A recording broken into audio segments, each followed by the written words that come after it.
আসসালামু আলাইকুম। আশা করি আপনারা সকলে অনেক অনেক ভালো আছেন। তো আলহামদুলিল্লাহ আল্লাহর রহমতে আমি অনেক ভালো আছি। তো আজকের আবারও নতুন একটা কবুতরের ব্লগ ভিডিওতে আপনাদের স্বাগতম। যারা আমার এই চ্যানেলটিকে এখনও সাবস্ক্রাইব করে দেননি, সাবস্ক্রাইব করে দিবেন। পাশে থাকা বেল আইকনটা অন করে দিবেন। পরবর্তীতে আবার এই সকল গ্রামের নতুন নতুন কবুতরের ব্লগ ভিডিওগুলো পাওয়ার জন্য। তো আপনারা কেউ আমার এই ভিডিওগুলো মিস করবেন না।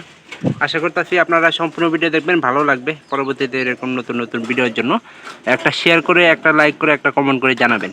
তো আজকের ভিডিওটা আমার এই পায়রাটা নিয়ে, কারণ পায়রাটা ইদানিং যখন বাচ্চা পড়ছে তার 3-4 দিন পরে দেখি যে বাচ্চাগুলোর পেটে আসলে খাবার ঠিক মতো থাকে না। তো আজকে আমরা দেখবো যে কবুতরের বাচ্চাগুলোর ঠিকভাবে খাওয়ায় নাকি। তো এই জন্য আমার ভিডিওটা করা। তো আপনারা একটু দেখেন, কারণ কবুতরের বাচ্চারে ঠিক মতো না খাওয়াইলে কিন্তু কবুতরের বাচ্চা মোটা তাজা হয় না এবং কি স্বাস্থ্যবান হয় না। আর স্বাস্থ্যবান কবুতরের বাচ্চা যদি না হয় তাহলে কিন্তু কবুতরের বাচ্চার দাম একেবারেই, কিন্তু অনেকে আছে যে যারা মগা কবুতরগুলো আছে বাচ্চা, ও কবুতর বাচ্চা কিন্তু ক্রয় করতে ইচ্ছুক হয় না। তো এই জন্যই আজকে ভিডিওটা করা, দেখি বাচ্চাগুলোর স্বাস্থ্যগুলো কেমন।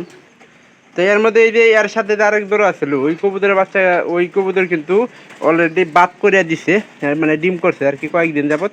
আর একবার গেছিল চলে গেছিল, পরবর্তীতে কিন্তু আবার ফিরে কিন্তু ওইটা আছেই বর্তমানে। তো চলেন আমরা খামার করে যাই।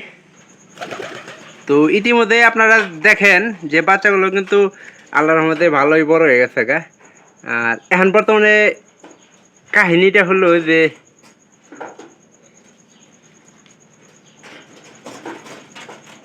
আমার একটু ধৈর্য দেখা দরকার। এই সকালে দেখিলাইছিলাম, আর এই কবুতরে একটু মনে করেন যে এখনকার আবার খাবার খাবো, কারণ ভুট্টা খাওয়াইছে। ভুট্টা গেলে মনে করেন যে খাবার খাওয়াইছে, আবার নতুন করে এগুলো এটা খিলাইলে আবার খাওয়াবো। আমি সকালে দেখলাম যে কবুতরগুলা কিন্তু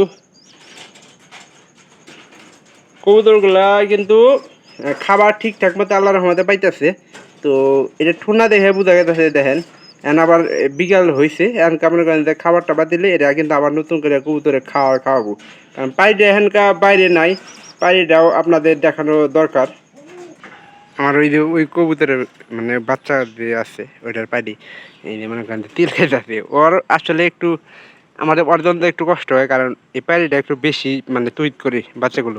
আমি সবসময় দেখছি ও প্রায় সময় মনে করেন যে ঘরের ভিতরে থাকে। কবুতর আসলে অনেকটা ভালো কিন্তু কবুতরটা। তো যারা ভিডিওগুলো যে এখান থেকে দেখতেছেন চ্যানেলটিকে সাবস্ক্রাইব করে রাখবেন, পরবর্তীতে আমার এই সকল গ্রামের নতুন নতুন কবুতরগুলার ভিডিও পাওয়ার জন্য। আর একটা লাইক কমেন্ট আর একটা শেয়ার করে অবশ্যই জানাবেন যে ভিডিওটা কেমন হয়েছে। তো আপনার বন্ধুরা যারা ভিডিওগুলো দেখে তাদেরকে একটা কমেন্ট করতে বলবেন, আর কি নিয়ে আমি ভিডিওটা তৈরি করব অবশ্যই আপনারা জানাতে পারেন। এই পানির ভেতরে দেখানো ঠান্ডার ওষুধ আছে। তো ভালো থাকেন সবাই, দেখা হবে পরবর্তীতে আবার অন্য কোনো নতুন ব্লগ ভিডিওতে অন্য কোনো বিষয় নিয়ে। সবাইকে ধন্যবাদ, দেখা হবে আবার অন্য কোনো ভিডিওতে।